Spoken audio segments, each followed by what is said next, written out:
Le podcast Entre deux chaises de métal vous est présenté par Table Rustique.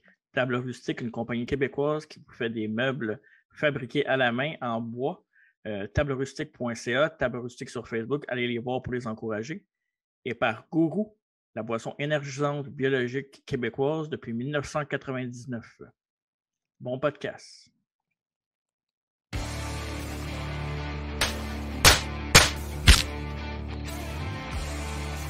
Master.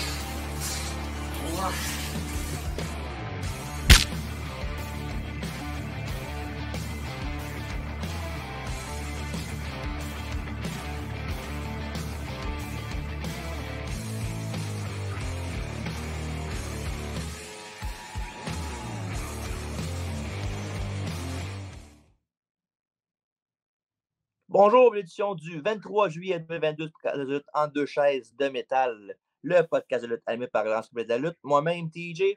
Holiday, pourquoi tu fais Macarena? Là? Coudon, t'essayes-tu de battre un record de celui qui parle le plus vite? À chaque fois que tu dis entre deux chaises de métal, on dirait que tu essaies de battre des records Guinness. Dis-moi-les, là, si c'est ça. Là. Je parle vite de nature, tu sais ça? T'es notre Louis-José Hood. Est-ce qu'on en recommence? On n'arrange pas, moi. Non, c'est parfait. Bonjour, l'édition du 23 juillet du podcast de lutte entre deux chaises de métal, le podcast de lutte animé par l'encyclopédie de lutte. Moi-même, TJ. Oh, non, mais c'est vrai, t'as raison. Holiday! C'est pas mon nouveau nickname, là.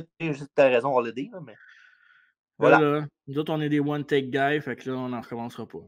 À part quand tu respires dans le micro. C'est pas vrai pantoute, ça. De quoi qu'on est des one-take guys? Non, que je respire dans le micro. On fait ça 150 fois l'épisode. Non. Bon, OK. On va être une liaison. On est ici pour des. Hey, comment il fait chaud, même le signe en haut dans notre, sur YouTube est flambé. Ouais, il faut faire attention pour que ça me coule sur la tête. Mon chapeau va tout être scrap. Je vais faire semblant que je ne sais pas de quoi qu'on parle. De quoi qu'on parle aujourd'hui, mon cher TJ? Ben aujourd'hui, on parle d'un rétro review qu'on fait avec, évidemment, qui coïncide avec la saison de l'été. Avec l'enfourchement d'été même, dois-je dire. 1989, le SummerSlam Feel the Heat. Avec tout un main event, évidemment. Ouais. Et ouais, fait que on fait ça aujourd'hui, un beau rétro review. Puis SummerSlam, toujours une saison qui est le fun. Ben, l'été, c'est le fun en général. Là. Mais c'est toujours une saison de pay-per-view le fun pour la WWE, SummerSlam, même quand c'est pas bon.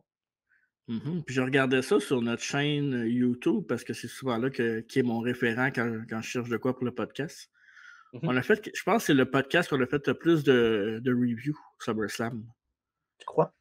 Parce qu'on a fait 94, 88, 98, 2005, 97, 2002, en plus des deux qui s'en viennent et en plus des ceux modernes. Fait qu'on est rendu à quelque chose comme notre 8e ou 9e SummerSlam review.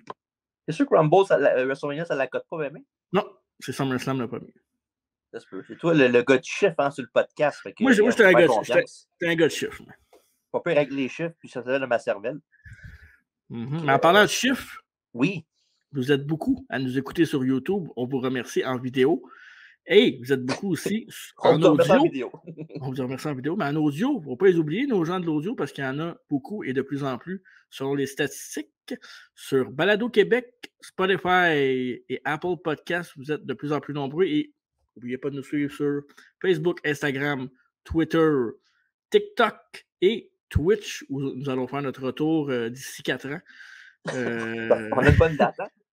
Fait que non, sur les réseaux sociaux, quand vous n'écoutez pas le podcast, souvent on va juste retweeter ou bien repartager des trucs du monde de la lutte, que ce soit québécois ou ailleurs dans le monde. Fait qu'on est comme un news. Un newsfeed. Un newsfeed, ouais, c'est ça. Je sais pas pourquoi j'avais un autre mot dans la tête, mais je vais garder ça pour moi. Parfait, gardez pour toi. Fait que, quelque chose qu'on ne regardera pas pour nous autres, par exemple, c'est la belle promotion qu'on a. Oui. Avec la LWA, la Live Wrestling Auctions. Oh yeah! Évidemment, l'heure là-dessus est sujet à changement peut-être, on ne sait pas.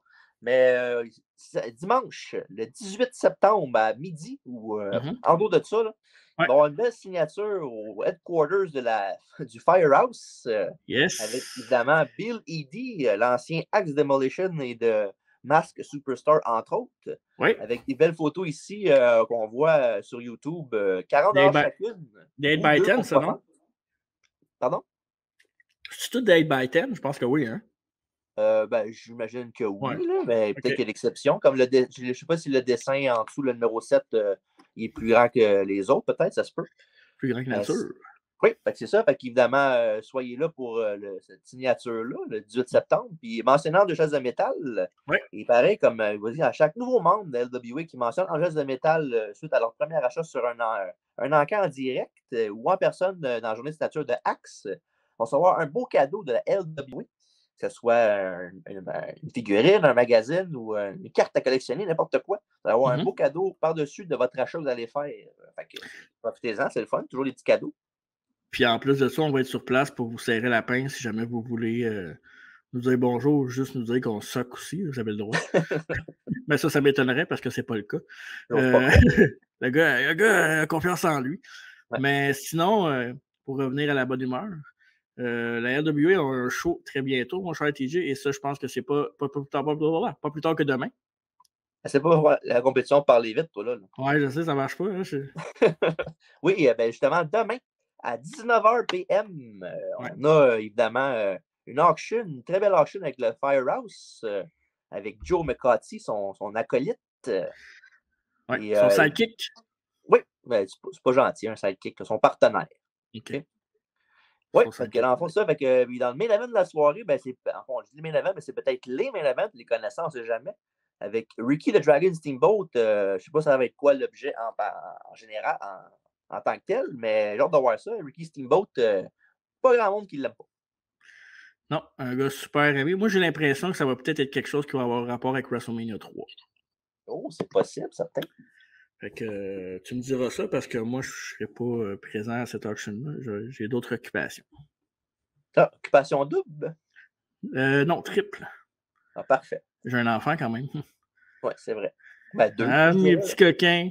Ouais, oui. Ouais. Bref, fait que toi, Rochelle, avant qu'on passe au rétro review.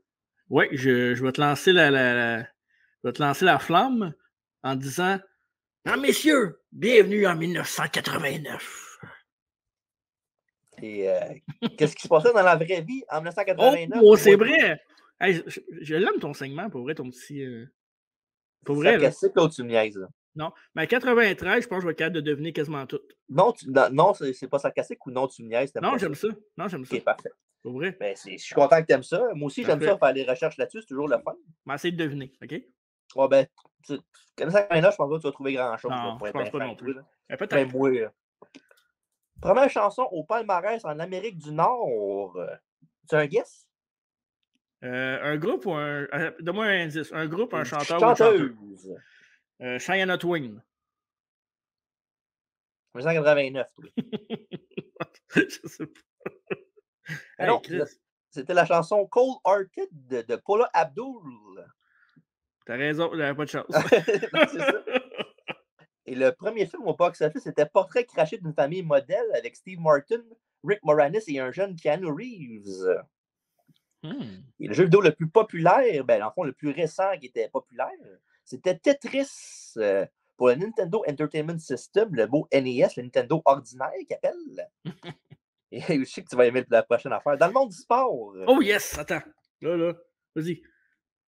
Martina Navratilova a vaincu Arantxa Sanchez Vicario en finale du Players Canadian Open au Stade du Maurier à Montréal la veille. Dans les manches identiques de 6-2. 6-2.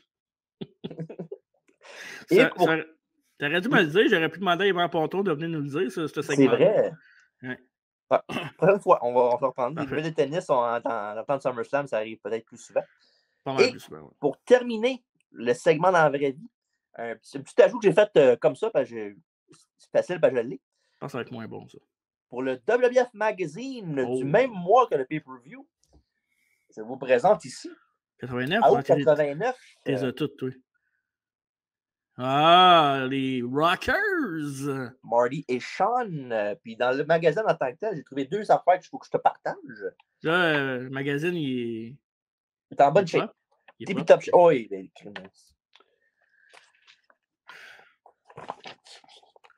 Oh, tabarouette! SummerSlam. Hey, c'est quasiment la même affaire qu'on a. Oui, pratiquement. Et la dernière affaire que j'ai dedans, il y a un catalogue de marchandises, évidemment. Oh, tabarouette. Chose qu'ils faisaient souvent à l'époque, qui font souvent, même dernières années qu'il y en avait. Mm-hmm. Et qui que je vois pas en train de faire le modèle pour une casquette d'Hulk Hogan? Vois-tu sur le dessus? La jeune femme qui est là à côté d'Hogan? Une vraie marque, ça, c'est qui? Non, tu reconnais pas? Non. C'est une jeune Stephanie McMahon. Oh, je m'excuse. Qui a la casquette d'Hulk Hogan, qui la porte très fièrement. Ouais. C'est ça. L'édition de août 89 avec les Rockers, WF Magazine. Puis comme tu as dit, je les ai pas mal toutes. Fait que ça va être facile de faire ça dans les prochains Retro Review qu'on va faire. Voilà ce qui se passe dans la vraie vie, dans les alentours de SummerSlam 89. La semaine prochaine, je vais être meilleur parce que c'est plus dans mes années que je me souviens, mais je me attendais à ce que Stéphanie porte une casquette plus de Macho Man que d'Hulk Hogan.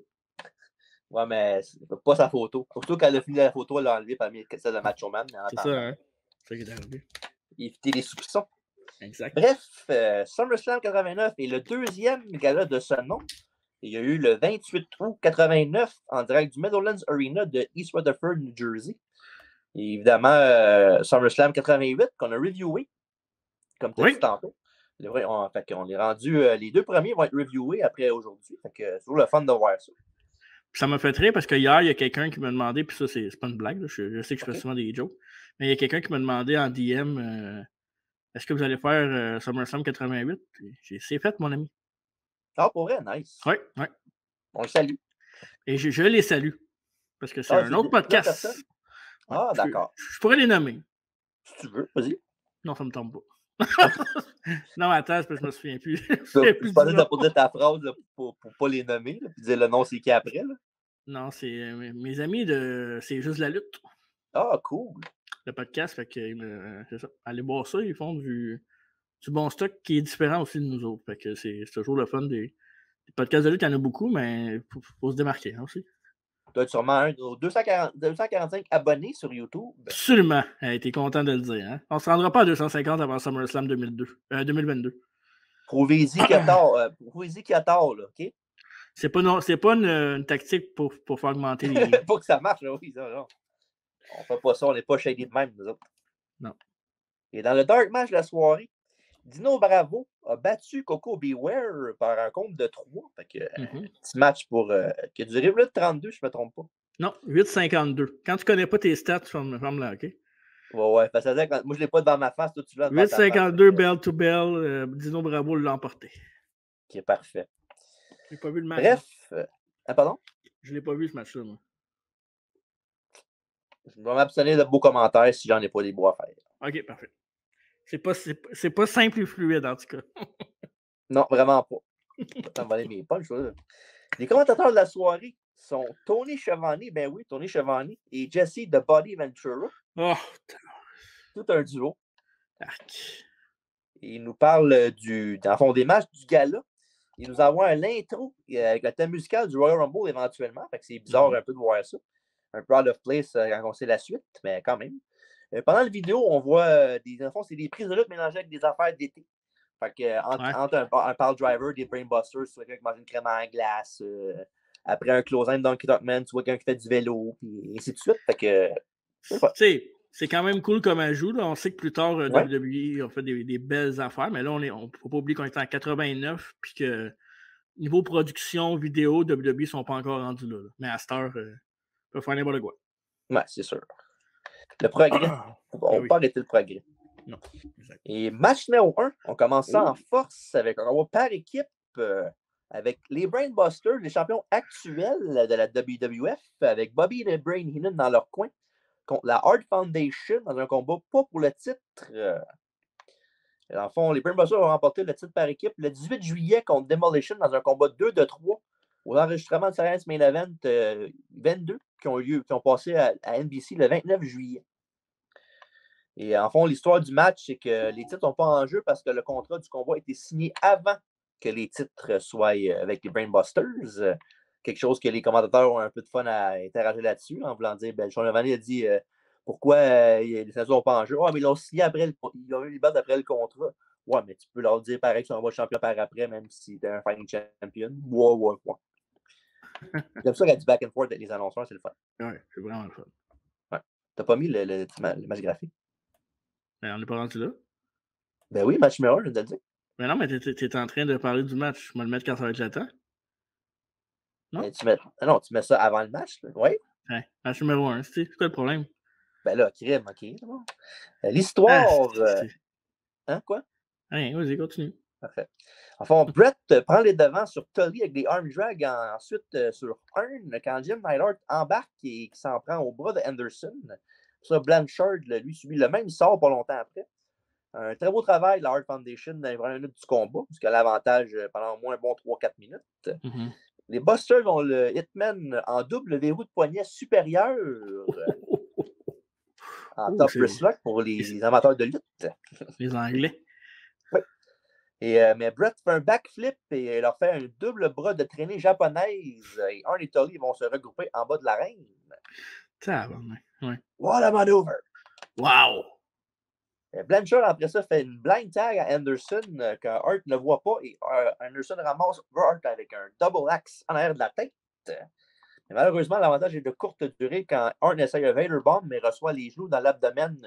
Gracieuseté, l'excellence de l'exécution. Hey, Blanchard, aucun rapport à voir avec le Bleacher Report, hein? Blanchard Report, non? OK. Brett Whip. Ouais. Tu faisais de quoi? Non, c'est bon. Je suis dans CD. Brett Whip l'enclume vers Blanchard, mais Anderson l'enlève du chemin et Neidhart tombe au tapis. Il a pris un méchant bump en plus. Il rentre dans le coin puis il fait quasiment un bump à la Monsieur Perfect, là, quasiment. Là. Ouais. Et après ça, les Busters s'en prennent au dos de Jim, bien sûr, en coupant le ring en deux. Une belle marque d'équipe. Après ça, malgré des tags rapides des champions, Neidhart va réussir à taguer Bret Hart après que Bret a frappé Arn dans le dos avec les genoux quand il courait dans les cordes. Mm-hmm. Et après ça, il y a le Hitman qui fait un comeback qui finit par avoir tous les 4 lutteurs dans le ring. Pour ça, Hart, il slingshot Neidhart qui est sur l'apron sur Tully, qui reçoit un coup de bélier. Et ça place Blanchard en position vulnérable et le Anvil prend son partenaire et le Power Slam sur Tully. Dans le fond, Brett était comme sa deuxième corde, puis il l'a comme pogné pour qu'il se fasse quasiment un moonsault sur Blanchard. C'est quand même un move cool. Là. Ça, c'était pas une des marques de commerce de la Hart Foundation? Il faisait plus en body slam, je pense, hein? Ouais, mais il faisait pas tant que ça. Non? Non, il me semble que non. OK. Ça se peut, je peux me tromper. Ça se peut. Après ça, Hart couvre Blanchard, mais Heyman essaie d'embarquer sur le tablier du ring, ce qui distrait Jim et aussi l'arbitre Joey Morella. Et ça permet à Double A de frapper le Hitman derrière la tête avec un double axe. Et après ça, quand il fait le compte sur le Hitman, il fait attention de mettre la main du Hitman sur sa tête pour couvrir le fait que c'est pas l'homme légal. L'arbitre ne voit que du feu. Et c'est le compte de 3 pour les champions par équipe, pas défendants, mais champions par équipe quand même, les Brainbusters. Ça, c'est un excellent point que tu apportes dans le sens que tu m'avais peut-être remarqué quand on l'avait écouté ensemble, celle-là, qui savait cacher la tête. Pas sûr qu'il y ait grand monde qui s'est aperçu de ça. Là. C'est vraiment subtil. Il faut vraiment que tu le saches, ça. Là. Si tu ne le sais pas et que tu ne l'as pas vu, tu le recheckes au deuxième, troisième fois, mais moi, je trouve que c'est un bel ajout à la fin du match. Ouais, parce que c'est nice parce que les deux ont le même gear. C'est juste que l'autre, il n'a pas de cheveux, puis l'autre, il en a. Ouais, c'est ça. Sinon, un excellent opener avec deux équipes au sommet de leur forme, puis un match simple et très fluide. Oh! Oui, j'adore ta fin de match. Non, c'est deux des très, très bonnes équipes dans ces années-là. On regarde beaucoup de matchs de la Hart Foundation récemment parce qu'on est beaucoup dans les débuts des années 90, fin des années 80. Fait que je pense que j'apprécie davantage la Hart Foundation que je les appréciais. Pas que je les trouvais pas bons ou quoi que ce soit. Mais Brett en tag team, je pense que je sais pas. C'est peut-être juste moi, là, le monde va faire ben oui, on sait tous que Brett est bon en tag team, Brett est bon tout court, mais non, la Hart Foundation ont monté dans mon cœur et dois-je le mentionner que cet excellent match a duré 16 minutes 23, mais ça n'a jamais passé comme 16 minutes. C'est comme un 5 à 7 minutes rapide. Là, ouais, puis à part le début, ils n'ont pas vraiment arrêté. Là. Oui, ils font un petit peu de wrestle, mais c'est des wrestles pas pour faire des wrestles pour se reposer, c'est pour vraiment, il y a un but à tout ce qu'ils font, tu sais. Ouais, puis c'est ça que j'aime des équipes de même. Excellent match tag team comme on en voit rarement de nos jours, à part peut-être un peu à AEW. Puis pas juste avec FTR, avant que tu le dises. Il y a d'autres bons tag teams. Je n'étais pas pour le rajouter, mais c'est vrai. Tu as raison. D'accord avec toi. Et les Brainbusters vont perdre le titre le 2 octobre 89, encore une fois contre Demolition, l'équipe qu'ils ont battue pour les avoir. Et après ça, ils vont quitter la WBF après ça à Earth Series. Et pour ce qui est de la Hard Foundation, ils vont regagner des titres au SummerSlam de l'année suivante.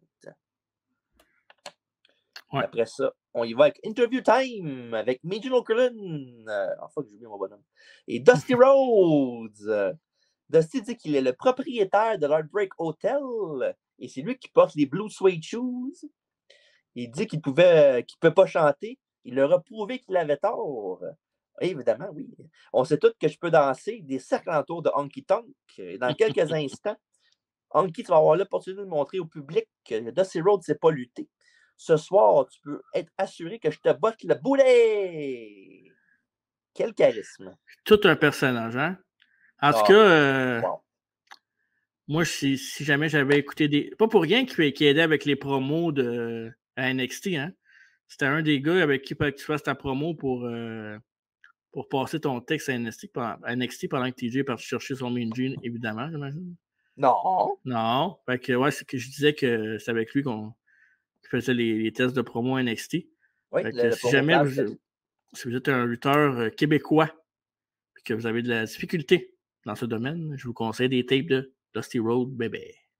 Oui. Et on y va tout de suite. Le match numéro 2. Ouais. Le Honky Tonk Man avec Jimmy the Mouth of the South Art contre le rêve américain Dusty Rhodes. Mm-hmm. Et Dusty, de la première minute de combat, étant même capable de faire, dans le fond, de jouer avec les cheveux de Honky Tonk Man qui n'aime pas ça. Il continue à avoir l'avantage pendant que Jimmy Hart tente de le faire trébucher. Et quand Dusty le pourchasse à l'extérieur du ring, puis l'arbitre est occupé avec le gérant, évidemment, ça permet à Honky Tonk Man de frapper Dusty avec le mégaphone que Hart avait laissé dans le ring avant que l'arbitre aille le voir. Mm-hmm. Un beau mouvement de beau heel work de Jimmy Hart. Et après quelques minutes de hit, Dusty slam Honky Tonk, mais il manque son elbow. C'est Honky Tonk Man qui reprend les devants. Et ensuite, c'est de courte durée. Quand Rhodes lui fait des punches pour le mettre au sol. Et après ça, Dusty manque une charge dans le coin. Et Honky le lance dans l'arbitre qui est sonné au tapis.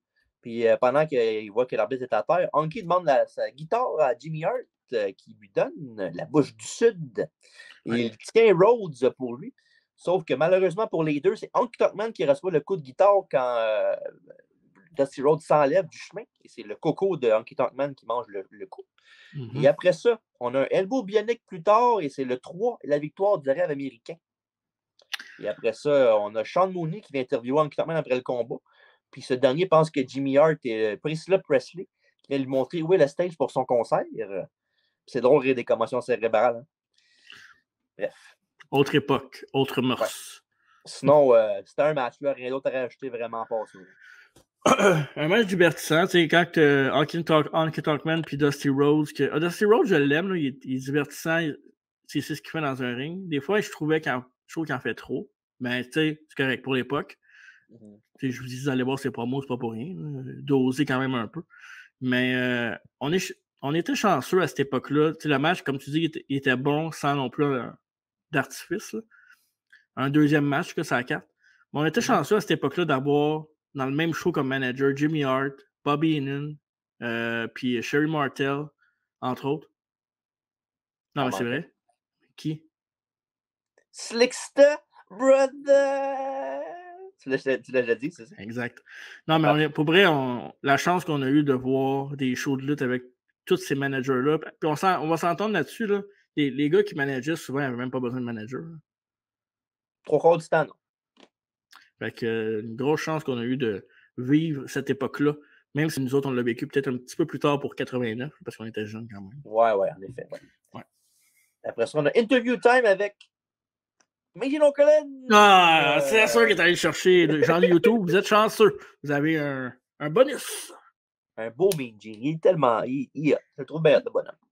Bref, il est avec Demolition et King Duggan, le préféré de tous.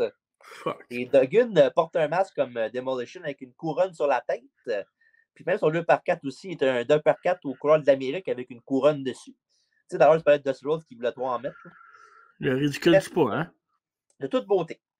Et Axe dit qu'ils vont retourner à la base et pour leur attaque. Et Smash dit qu'il était dans le parking du Mellons Arena tantôt en train de pitcher des chars pour se pratiquer. Parce qu'évidemment, ça pèse 2000 livres, un peu comme les adversaires de ce soir mis ensemble. Et fait que c'est ça, puis qu'ils vont leur botter les dents par en dedans. Il dit Smash, c'est pas très gentil. Non, et Duggan dit que ce soir, c'est pas King Duggan, c'est King Demolition, son nom, parce que les deux lui ont montré une nouvelle façon de voir les choses. Ils l'ont entraîné pour détruire, attaquer et détruire. Il dit deux fois le même mot. Et les Twin Towers et André, vous allez être au sol. Tough guy. Oh! Ouais. Ben, regarde, on dirait une affaire. Tu sais, oui, Duggan, c'est pas le meilleur des lutteurs, mais au moins, il y a un personnage charismatique, puis il est capable de faire des promos qui sont mémorables. Là. Je sais qu'il est charismatique, mais moi, il m'a jamais entertainé. Pour elle. C'est personnel à moi. Mais j'avais oublié de dire que le match précédent avait duré 9 minutes 26. Parfait. Un match qui ne durera pas 9 minutes 26, c'est le match numéro 3. Monsieur Perfect contre le Red Rooster. Et le Red Rooster, là, wow. Il arrive avec sa toune, puis évidemment, c'est un coq qui chante au début, là, un peu comme Apollo Zodal. Et puis sa toune à part, puis lui, il arrive, puis il bouge la tête comme un coq quand il fait son entrée. Il est très cool. Ça ressemble à quelqu'un qui a donné une gimmick à quelqu'un pour rire de lui. Non, c'est pas vrai, ça. C'est pas mon... Bruce n'aurait jamais fait ça. Et après ça, on a Perfect avec un hit toss sur le Rooster pour débuter. Et Perfect aussi trouve ça que c'est ridicule. Fait qu'il se moque de lui en faisant en fond, il imite le Rooster, puis la foule pop. Fait que tu vois à peu près qui est le favori de la foule dans ce match-là. Après ça, on a le Rooster avec 2 leapfrogs à Perfect, mais il tombe mal sur un 2. Et quand il veut body slammer Perfect, ben son genou ou sa jambe lâche et Perfect tombe sur lui pour un compte de 2. Puis, ouais, on le voit tout de suite après que c'était pas supposé arriver de même puis qu'il a mal pour vrai. Ouais. Il y a un dropkick de Perfect envoie le Rooster en bas. Puis, évidemment, le match est scrap. Fait que même pas une minute après, il rentre dans la ring et Perfect fait son Perfect Plex tout bonnement. Ouais. Et ça a réussi dans le fond, le compte de 3 et gagner le match de façon très rapide. En même temps, on ne souhaite pas de blessure à personne. Non. Oui. Mais pas fâché que ça n'ait pas duré plus que 3 minutes 23. Moi, je suis pas d'accord. Je trouve que c'est dommage pour la blessure. Puis moi, je pense qu'il y aurait vraiment eu du temps, là, plus que 2 minutes. Plus que combien de temps comme notre match a duré? C'est ton cul? 3-23, oui. T'aurais plus eu que. Mettons, il y aurait eu 6-23 ou 7-23. Je pense qu'il aurait pu sortir de quoi de quand même solide. Là. Fait que, à date, le début du match était quand même rapide là, avec les plugs et tout ça. Là. Je suis dur. Je pense qu'il aurait fait de quoi de solide. Oui, malheureusement. Mais bon, c'est des choses qui arrivent dans le milieu de la lutte. Puis, avec une gimmick de même, c'est dur de te démarquer ou d'être pris au sérieux par la suite. Surtout quand tu as quand même des skills de lutteur, mais que tu es pogné que ça. Ouais, c'est comme un couteau à double tranchant. Et après ça, on a Interview Time, encore une fois, avec Megan Okerlund, Bobby the Brain Heenan et le ravissant Richard Rudd. Oh yes! Et Jim dit aux deux que le Warrior avait promis qu'il regagnerait son titre intercontinental ce soir. Et il dit Rudd que les promesses, c'est fait pour être... oui, parfait. C'est fait pour être brisé. Tout comme les bras, les jambes, les coups et les cœurs. Il dit ce soir qu'il va prouver que le Warrior est le menteur ultime. Et Heenan dit qu'il doit briser des règles aussi pour conserver son titre, mais ils vont le faire aussi. Il lui dit que demain, il va pouvoir faire de quoi de différent. Il n'y aura pas à se peinturer le visage parce qu'il va avoir un œil bleu et un œil noir. Courtoisie du champion intercontinental Rick Rude. Et sur YouTube, c'est sa face. Warrior et Richard Rudd. Elle va pas donner un puppet show. Mais là, ce qui est drôle, c'est que dans la section du network, on voit le segment est complètement différent. Dans le fond, dans la vraie version du pay-per-view live à la télévision, ça commence avec un petit ça, je fais un reenactment. Là. O'Cullen parle, il dit Gentlemen, as you know, the Ultimate Warrior, fuck it. Parce qu'évidemment, une affaire que je suis sûr beaucoup de monde a vu par la suite, le petit SummerSlam en l'air de l'autre est tombé. Puis, fait qu'il il a dit fuck it. Puis, même après ça, tu vois, t'entends Vince McMahon au loin dire nice one. Puis, malheureusement, ce network, c'est botché, puis ils l'ont enlevé. Mais ça, comme j'ai dit, si vous ne l'avez pas vu, ben, ça se trouve facilement sur Internet. Juste marquer SummerSlam Botch Mean Gene. Puis, même qu'on va voir, je vais vous le mettre dans la description du podcast. Fait que, non, je trouve ça drôle, mais dommage que ce soit la version, pas la version originale qui était sur le network. En passant, Jericho, il n'aime pas ça quand on se dit que les lutteurs font des botches, hein, juste à te dire. Non, mais c'est pas un botch de lutteur, c'est un botch de signe qui est tombé, c'est pas pareil. Ouais. T'as entendu une petite musique jouer? Non, pourquoi? Parfait. J'ai accroché un piton, puis oui, je viens de voir, ça se trouve facilement sur les internets, je viens d'aller voir pour le Mean Gene Botch, puis c'est facile à trouver. On ne le mettra pas maintenant parce que c'est ça. Ouais. Match numéro 4, les Rockers et Tito Santana affrontent les fabuleux Rougeaux et Rick Martel avec Jimmy Hart et Slick. Wow, et ça, c'est des gars qu'on a parlé dans notre dernier podcast, ça, mon cher TJ. Ouais, un Dream Match Alert, hein, on pourrait dire ça comme ça. Je pense que oui. Ouais. Puis à noter là-dedans que j'ai dit la semaine passée à la biographie de Rick Martel, que vous pourrez voir sur toutes les plateformes maintenant. J'avais parlé comme quoi qu'à cette époque-là, sur SummerSlam 89, il n'était pas encore le modèle. C'était seulement Rick Martel, mais tu voyais que ça s'en venait dans vraiment pas longtemps après. Là. Fait que c'est ça. Fait que c'est une misconception que le monde a qu'après ça va tourner contre Tito, il est devenu le modèle tout de suite, mais non, c'est pas ça. C'est ce qui est arrivé. Ouais. Et après ça, Jacques demande la poignée demain à Tito, mais qui refuse. Je ne sais pas pourquoi. Non, Jacques, il a mangé beaucoup de chocolat dans ce match-là. Hein? Ouais, il était énervé. Je sais. On dira ce qu'on voudra de Jacques Rougeau aujourd'hui, là. Mais comme lutteur, là, il était écœurant, je trouve. Là. Il était charismatique au bout. Il est fort, là. Il est fun à regarder. Ouais, c'est pour vrai, ouais. Il se pas plate ces matchs. Ouais. Après ça, début rapide, et c'est pas long que tout le monde est dans le ring.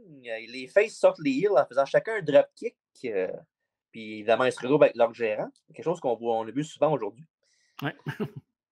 Raymond avec un beau coup de pied de mule à Marty par la suite. Et après ça, il y a Tito qui reçoit l'attaque de Genevieve et Martel se sauve, évidemment, parce qu'il ne veut pas affronter son partner pendant qu'il est à 100%. Pardon. Et Jacques distresse Santana pour que Raymond l'attaque par derrière. Ça me surprend Raymond. Ouais, ben dans ce temps-là, il était sous l'influence des heels. Hein.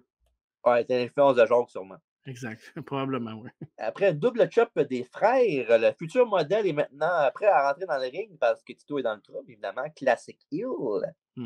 Et les trois méchants gardent Tito dans leur coin. Et un brise-rein de Rick suivi d'un crabe de Boston de Raymond.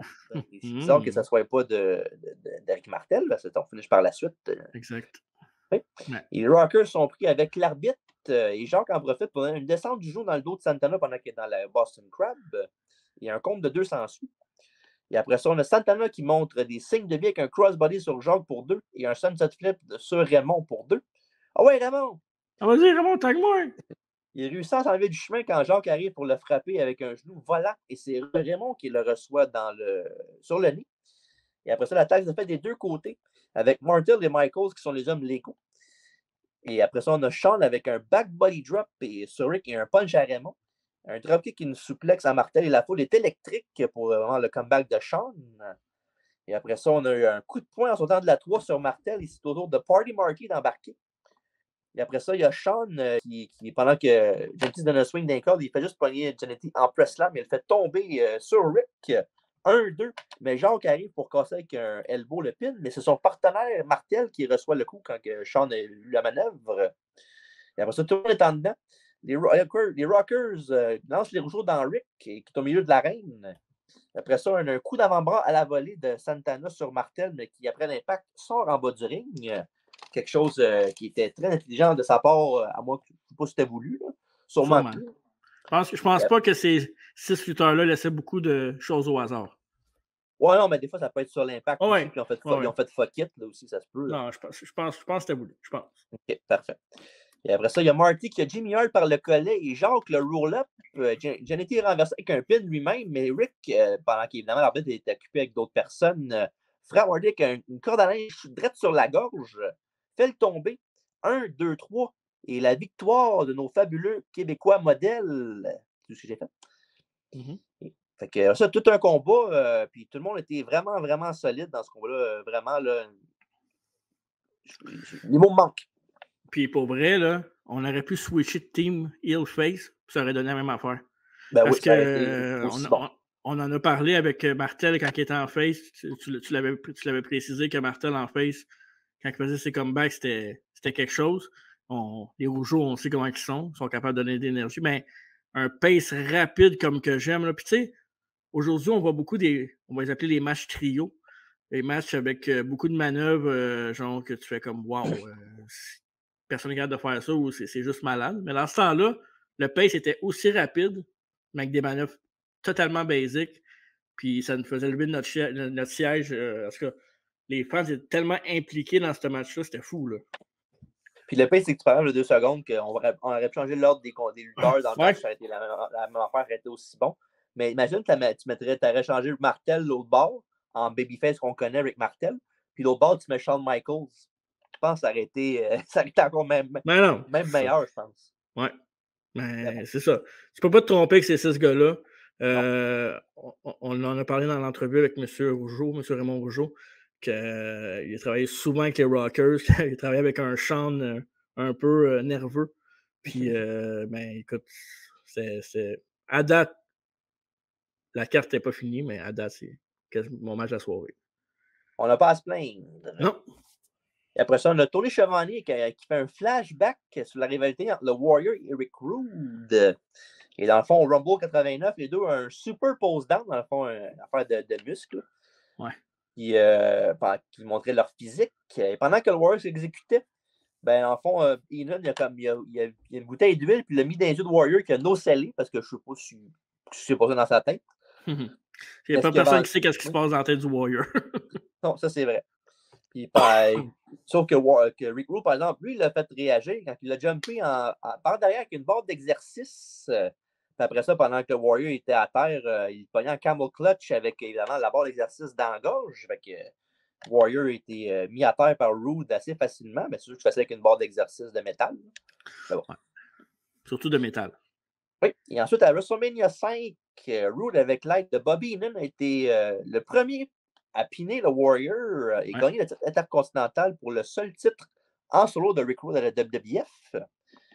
Et le 13 août, à Primetime Wrestling, après une victoire contre Haku, le Warrior est attaqué par Rude, mais a fini par s'en sortir et a lancé Rick sur. Enfin, il l'a pogné en presslant, puis il l'a lancé sur André en bas du ring, qui ne l'a pas attrapé pendant tout. Et après ça, dans un autre segment par la suite, Rude avait la chance de donner un baiser à la jolie demoiselle qui est dans le coin. Sauf qu'évidemment, il a fermé les yeux en disant « Donne-moi un beau bec ». Puis quand il a ouvert les yeux, il y avait le Warrior qui l'a pogné par les cheveux et l'a fait tomber à terre. Ça, mais je ne suis pas d'accord avec ce que tu dis, par exemple. Tu dis Rick Rude avait la chance d'embrasser la jolie demoiselle. Je pense que c'est plus la jolie demoiselle qui avait la chance d'embrasser Rick Rude. Là. Sois un peu poli. OK, je vais être poli, moi, dire que tu as raison, OK? Parfait. Ben, c'est un honneur pour les deux, je suis sûr. Peut-être. Il me semble que la demoiselle était pas dans la même ligue, mais c'est correct. Ben bon, c'est une question de goût, hein? Exact. Et pour finir, au Superstars of Wrestling du week-end avant SummerSlam, après son match, le Warrior s'est fait distraire par Bobby dans l'entrée, ce qui a permis au géant Ferry de venir étrangler le Warrior comme un simple traître. J'ajoute ça pour l'effet. Ouais, t'en as mis pour l'émotion. Ben là, André, il fait 7 pieds 500 livres, il pogne le Warrior de dos. Là. Come on. Là. André fait ce qu'il veut parce que...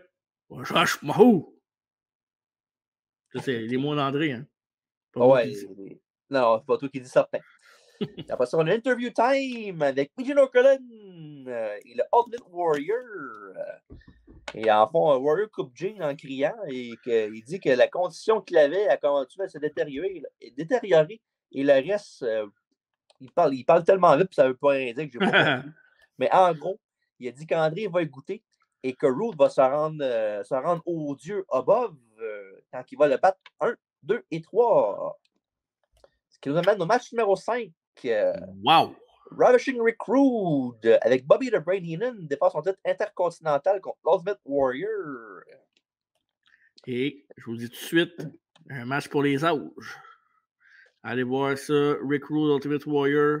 Si vous avez des... Je vous le dis avant. Non, je vais vous dire après. Je vais laisser TJ parler après sa gorgée de coke, puis je vais vous en parler après. Évidemment, avant le combat, Rick Rude, évidemment, qu'est-ce qu'il fait? C'est qu'il parle un peu aux spectateurs. Puis il dit vraiment que ce qu'il voudrait maintenant, c'est qu'il serait que tous les gros cochons pas en forme de SummerSlam baissent le volume pendant qu'ils se dérobent et qu'ils montrent aux femmes à quoi un homme devrait ressembler. C'est vrai. Ouais. Et après ça, évidemment, Warrior arrive en feu et donne une line à Rude qui tombe sur les prunes et qui revient avec une tentative de cette flip. Le Warrior le punch, évidemment.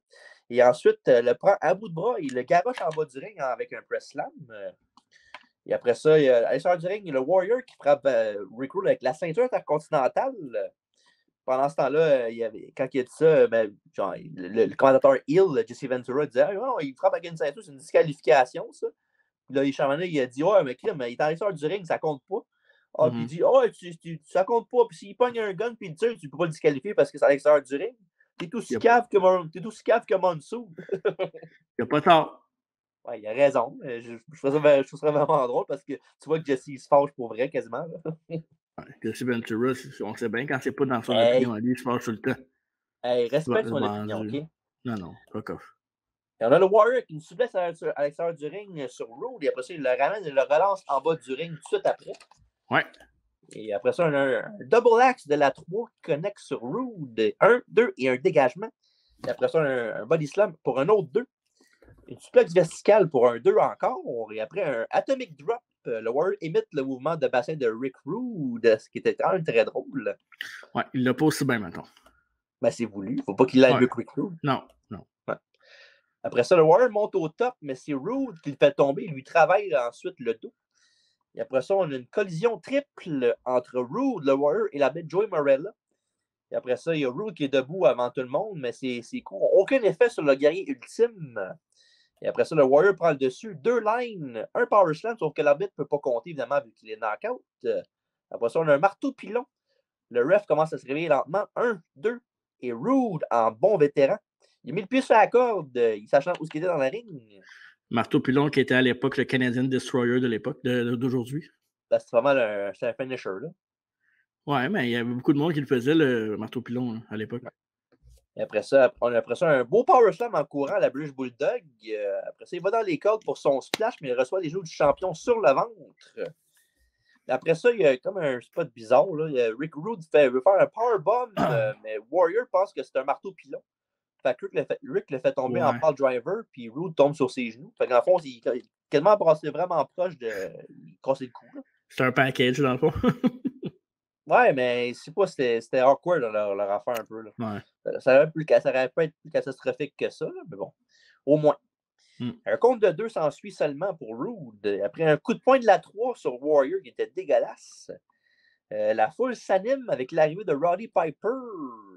Rude finit par le voir. Il va évidemment écœurer Piper avec ses muscles en faisant sa petite pause, son mouvement de bassin. Et après ça, le Hot Rod lui répond en se retournant et lui montrant ses fesses. Il a levé sa jupe. Oui, ce qui fait que son kilt. Ce qui fait que Rude est hors de lui. Il monte sur la 2 pour lui dire la façon de penser. Évidemment, c'est une grave erreur parce que le Warrior lui fait une souplesse germaine pour le mettre quasiment le 3/4 du ring. T'apporterais-tu, toi, la jupe, le kilt? Tu porterais ça? Pourquoi pas? Je suis d'accord avec toi. C'est pas laid. Parfait. Et évidemment, coup de bélier, press slam et un running splash plus tard. 1, 2 et 3. Nouveau champion intercontinental, l'Ultimate Warrior. Ouais. Avec de l'aide, là. Ouais. Puis Sean Mooney, évidemment, est dans la foule pendant que le Warrior célèbre. Puis, évidemment, je trouvais que c'est un excellent match, là, surtout quand un des lutteurs là-dedans, c'est le Warrior. Parce que, tu sais, pas pour être chiant, mais il est quand même limité. Ouais, vraiment. Ça donne une idée du talent de Rude, là aussi. Là, puis, je te dirais qu'avec Macho Man, Rick Rude, c'est pas celui qui faisait le meilleur combat avec le Warrior. Là, fait que, vraiment, il a fait les deux. J'ai Rude, mais les deux aussi, là, mais ils ont fait une crise de belle job. C'est ce que tu m'avais parlé aussi, là, que Rude sortait les meilleurs matchs souvent de Warrior, puis j'en ai écouté quelques-uns par après. Là.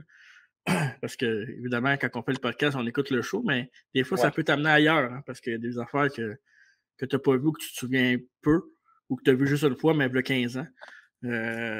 Pour vrai, Rick Rude, tout le monde a des préjugés sur Ultimate Warrior, parce qu'il est tout spectaculaire, il a tout marqué notre enfance, c'est une superstar, Ultimate Warrior. On n'enlèvera pas ça au Warrior. Là, on l'a tout aimé d'une façon ou d'une autre.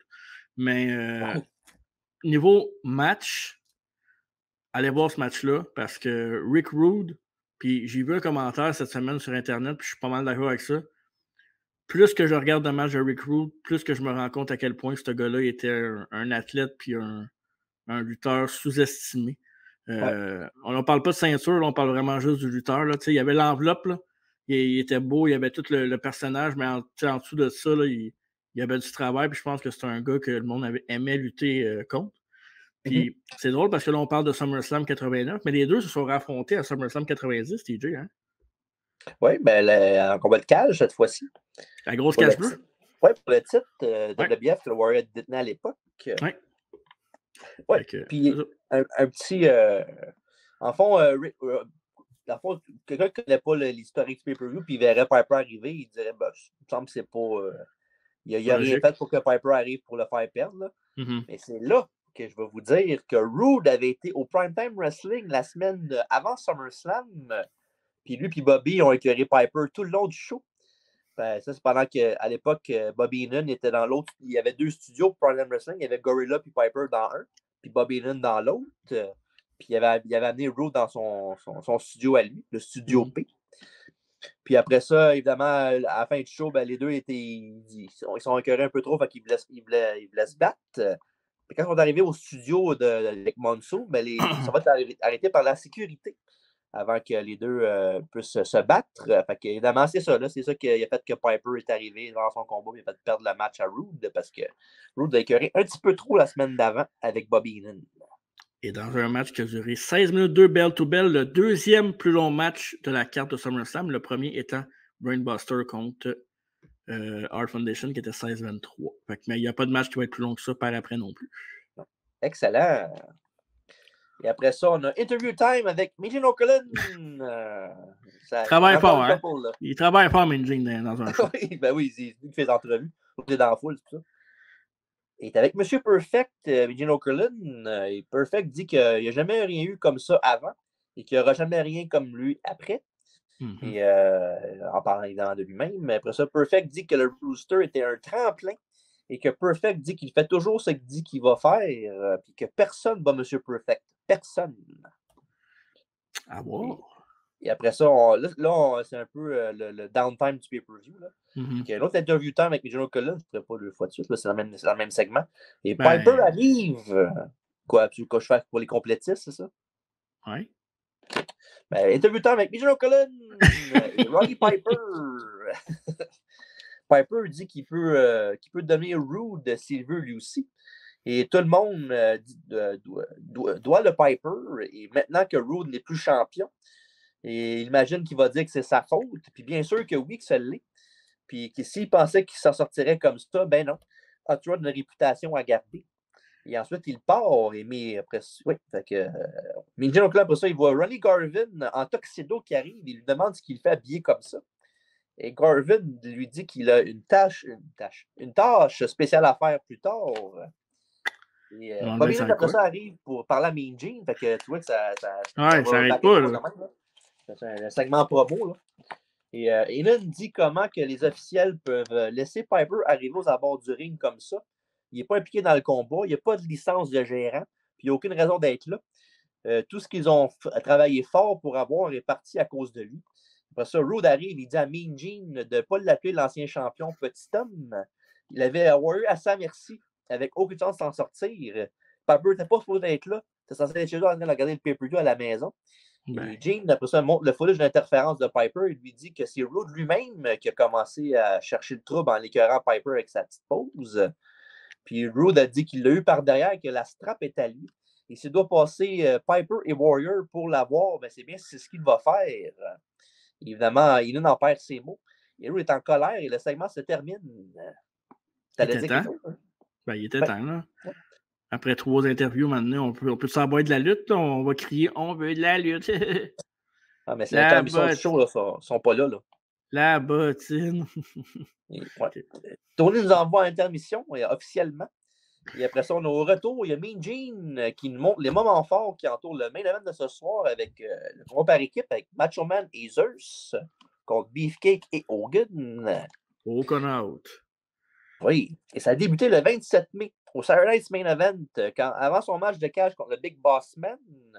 Hogan a eu la petite visite de son collègue de No Holds Barred. Puis, parlant de No Holds Barred, évidemment, on l'a reviewé le match.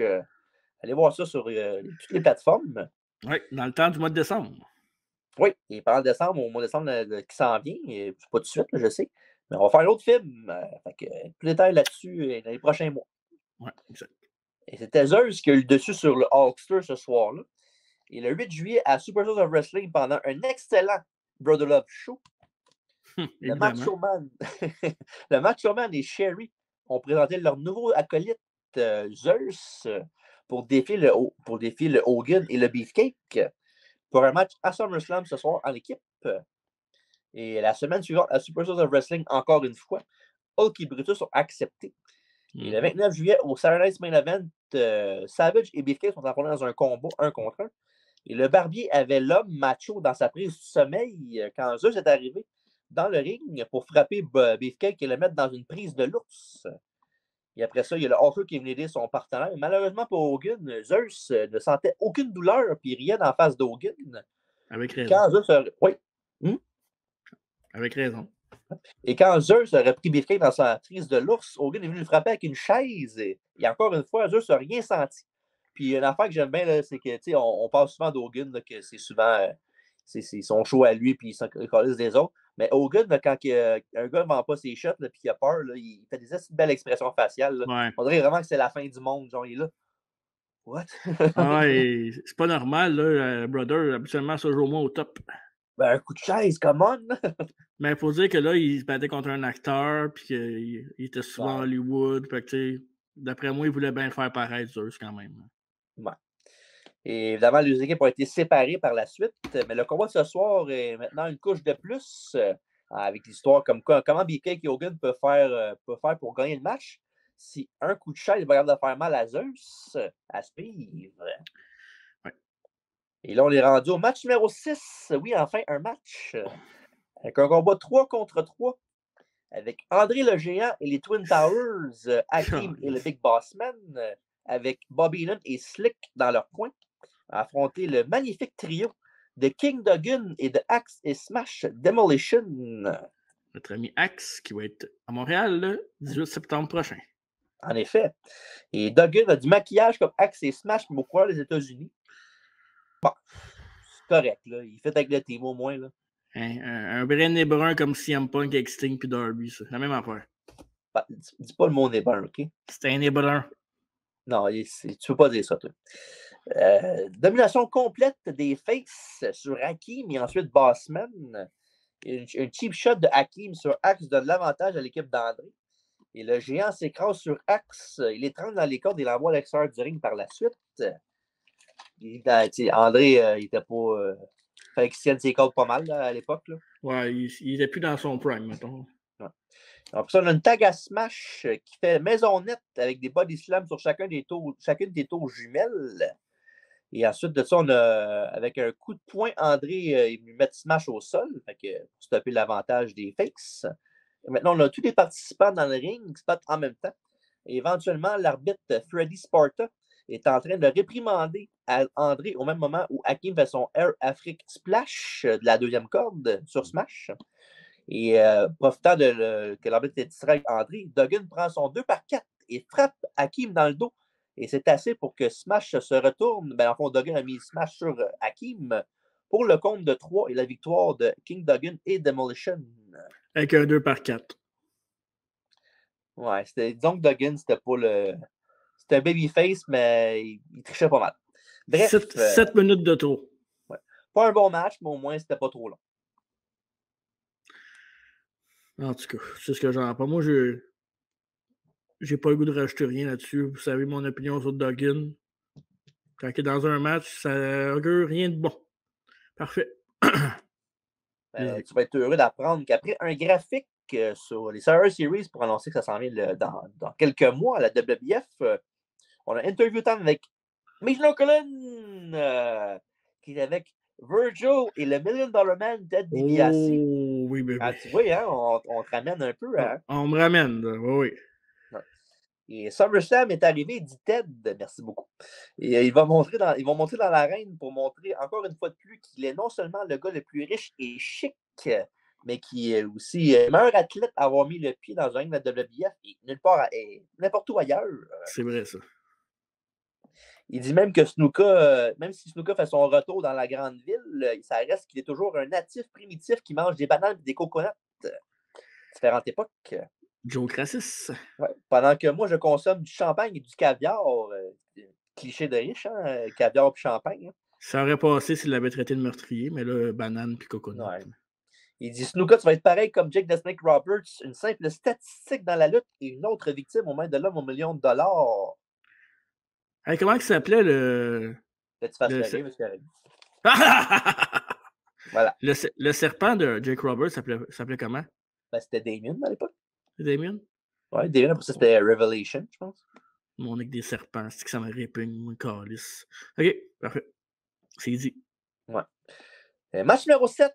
Hercules va affronter évidemment Greg the Hammer Valentine avec son manager Jimmy Hart. Et avant le combat, il y a Howard Finkel qui introduit l'annonceur Maison Surprise pour ce combat. Évidemment, Rugged Ronnie Garvin, qu'on avait un peu plus tôt avec Mijno Cullen. Ouais. Et en fond, Garvin avait perdu un match de retraite contre Valentine en avril. Et par la suite, Garvin a été engagé comme arbitre, mais dans un match impliquant Valentine et Jimmy Snuka, Garvin a frappé le marteau. Il a été banni d'arbitrage, pardon. Et le voilà ce soir avec un nouveau poste. Il introduit Hercules correctement. Et ensuite, il fait une introduction douteuse pour Valentine et, en insultant lui et son gérant, la Bouche du Sud. Comme ça, c'est ça, la Bouche du Sud. Et Garvin annonce que Valentine est d'un poids de 249 livres, mais qu'il apparaît d'être au moins 30 livres de plus. Il dit qu'il est le seul lutteur qu'il connaît avec 2 pieds gauche et qu'il ne sait pas s'il arrive ou il part. Il finit en disant qu'il... Ouais, la foule a réagi, la foule a trouvé ça comique. Ouais. Il finit en disant qu'il a fait la pire erreur de sa carrière en demandant de réinstituer Ronnie Garvin à la WWF. Puis Valentine, ça va pour frapper Garvin, mais c'est Hercules qui le frappe et le combat commence. Après ça, on a un coup de coude d'Hercules pour un compte de 2. Un gros slam pour 2 et Valentine se retrouve à l'extérieur du ring avec Jimmy Hart. Part 522 du pay-per-view.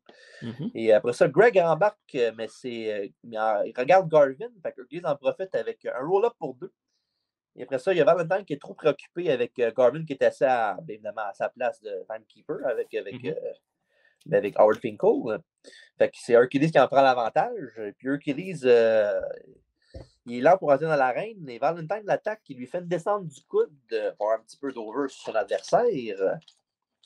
Et après ça, il y a Hercules qui traverse une souplexe du Hammer avec une de lui-même. Et Valentine recule dans le coin en demandant pitié.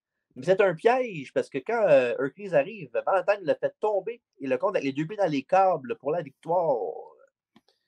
Et après ça, Garvin embarque dans le ring et annonce que Hercules qui a gagné le combat. Évidemment, ce qui fait qu'il capote. Mais il parle de Valentine et de Jimmy Hart. Puis il dit qu'il prend le micro après ça, puis il dit qu'il était mal compris. Le gagnant du match par disqualification est Hercules.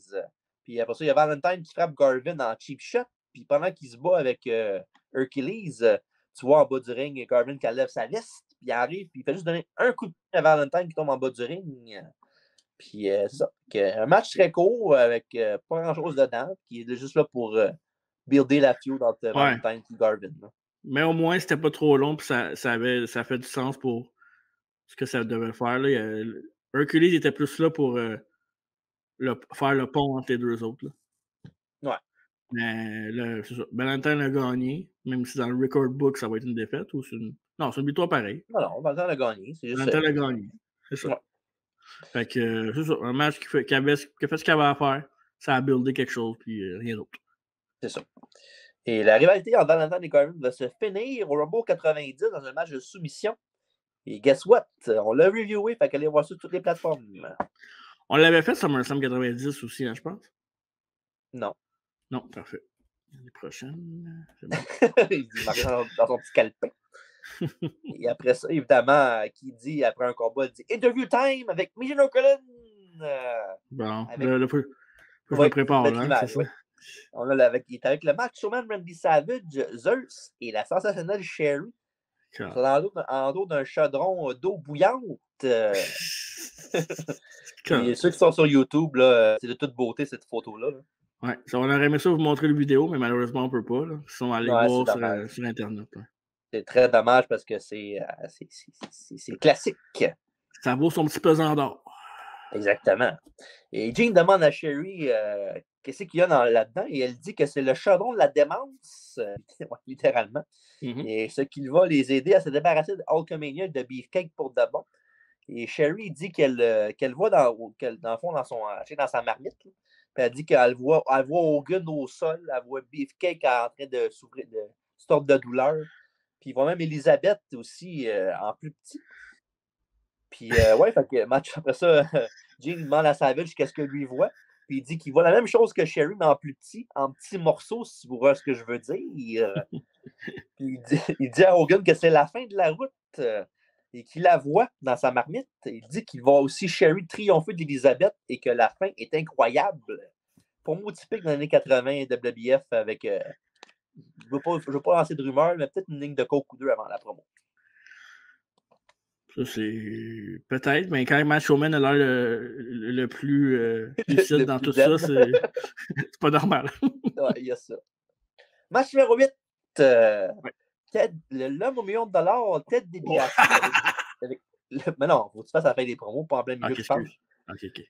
Avec Virgil, son bodyguard, contre Jimmy Superfly Snuka. Ça devrait être un killer match, ça. Oh oui. Un bon six-man tag, ça serait Jimmy Snuka puis les Killer Bees. Après ça, on a DiBiase qui prend le micro pour se vanter d'avoir terminé la carrière de Jake the Snake Roberts. Pour vous rappeler, dans le fond, DiBiase avait attaqué le serpent après un match contre Virgil le 6 mai. Pour le mettre sur la touche, dans le fond, Jake avait besoin de time-off pour reposer son dos qui était blessé. C'est pour ça qu'il dit qu'il a take-out Jake the Snake Roberts. Et évidemment, après ça, on a DiBiase qui essaie d'attaquer Snuka, mais Superfly se tasse du chemin et c'est Ted qui goûte. Et après ça, il y a Snuka qui pogne Virgil sur l'apron et Ted lui rentre dedans. Mais il rentre dans le fond, il rentre dans Virgil parce que Snuka a encore vu la manœuvre arriver et s'est tassé. Malheureusement pour Snuka, il manque son surpassement par-dessus DiBiase. Il tombe sur Ted paquet premier. Le timing n'était pas bon. Oui. Et après ça, on a. Personne au rendez-vous. Oui, après ça, on a DiBiase qui a attrapé Snuka puis il a fait un stun gun sur la deuxième corde, un très beau move. Évidemment, ceux qui savent c'est quoi le stun gun, mais c'est quand il pogne le gars en genre de position de spine buster, mais il tombe avec le gars d'un corde, puis c'est le gars qui prend l'impact sur sa gorge. Un finish qu'Austin avait fait, mais qu'Austin faisait à la WCW par la suite. Il faisait très bien en plus. Oui. Et après ça, on a une suplex pour 2 encore une fois, et un brise-ring encore pour 2. Puis DiBiase c'est un elbow de la deuxième corde, mais Snuka n'est plus là. Puis la façon qu'il fait l'elbow, c'est le seul que j'ai vu faire ça. Tu sais, il est genre. Ouais, mais il est genre sa deuxième corde de dos. Puis il fait juste la laisser tomber avec un coup de coude. Je trouve ça vraiment hot, pareil. C'était écœurant, ce move-là, pour vrai. Tu donnes pas assez de crédit à Ted DiBiase. Mais voyons donc. Tu donnes pas assez de crédit à Ted. Ça doit être Virgil qui a montré. Il va falloir faire un spécial biographie sur. Pas juste Ted DiBiase, là. Sur toute la Million Corporation. Non, oublie-moi journée-là, toi. Je prends ma journée de congé, la prends là. Come on! Là, les fans le veulent, je l'entends dans mon écouteur. Là, pour pas Corporation, quand on n'a pas le choix, on parle de DiBiase, dans le fond. On verra mon baptême. Il y a beaucoup à faire, là, tu demandes. Tu veux faire Triple H, tu veux faire DiBiase. Moi, là-dedans, j'ai jamais dit Triple H, moi. Ça a été entendu souvent. Tu as dit ça pas mal de fois avec Alfredo quand il est sur le podcast. En fait, tu fais ça pour impressionner Alfredo, je sais pas. J'aime bien H, mais je pense que H, je préfère l'avoir avec moi en studio pour le faire. Oh oui. Bonne chance! Pourquoi il faut jamais dire jamais? C'est jamais? Ouais. Jamais. Et après ça, on a un comeback du Superfly et un coup de boule de la tête. Et Snuka monte au top Enfin, il va aller pour son Big Superfly Splash.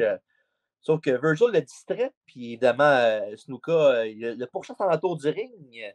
Il frappe, mais DiBiase, après ça, l'attaque de dos, le rentre dans le poteau, rentre dans le ring, et évidemment, ça signifie que c'est un count-out, une victoire pour Ted DiBiase. Et après ça, il y a Snuka qui embarque et se venge en sortant DiBiase et fait son Superfly Splash à Virgil pour sa revanche. Sinon, pour vrai, il y a souvent de DiBiase pour te niaiser toi, mais c'est un très bon match quand même, pas pire pantoute. Moi, j'ai pas été surpris. Ted DiBiase, c'est tout un worker. Je niaise souvent pour l'oversell un peu, mais non, je suis un gros fan de Ted DiBiase, puis je ne sais pas que c'est le meilleur lutteur, mais il fait toujours ce qu'il a à faire. Snuka, c'est pas mon lutteur préféré, mais il est capable de faire des bons matchs là, en général. En tout cas, lui, il est capable de faire son splash, là, comparativement à sa fille. Oui, mais elle qui veut donner des cours à Cardi B, une bonne chance.